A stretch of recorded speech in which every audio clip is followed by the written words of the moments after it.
દરેક લોકો ગાડી લેતા પહેલા એક વાર તો એવું વિચારતા જ હોય છે કે પેટ્રોલ લેવી, ડીઝલ લેવી, ઈવી લેવી કે પછી સીએનજી. આ ચારમાંથી કઈ ગાડી લેવાથી આપણને ફાયદો થશે અને આપણી ગાડીના મેન્ટેનન્સમાં પણ વધારો નહીં થાય. તો ચાલો આપણે લોકો પાસેથી જાણીએ.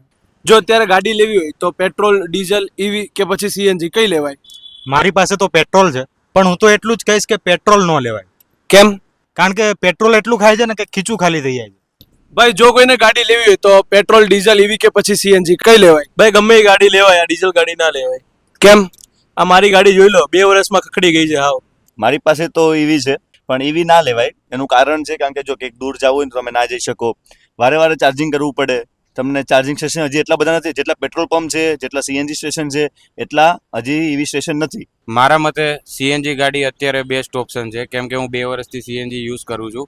સીએનજી ગાડીમાં લો મેન્ટેનન્સ છે, પ્લસ માઇનસ બી સારી આપે છે. પેટ્રોલ ગાડીમાં પેટ્રોલના ભાવ દિવસે ને દિવસે વધતા જાય છે, પ્લસ એના એન્જિનમાં મેન્ટેનન્સ ખર્ચો વધારે છે. ડીઝલ ગાડીમાં એન્જિન ઇસ્યુ આવે છે, અને ઇલેક્ટ્રિક ગાડી લ્યો તો તમને ચાર્જિંગ સ્ટેશન કે એમાં બી બહુ તકલીફ પડે છે. તો અત્યારે સૌથી બેસ્ટમાં બેસ્ટ ગાડી લેવી હોય તો કઈ લેવાય? અત્યારે સૌથી બેસ્ટમાં બેસ્ટ ગાડી સીએનજી હું પ્રિફર કરીશ. સ્માર્ટ લોકોનું કહેવું છે કે ફ્યુચર એટલે સીએનજી.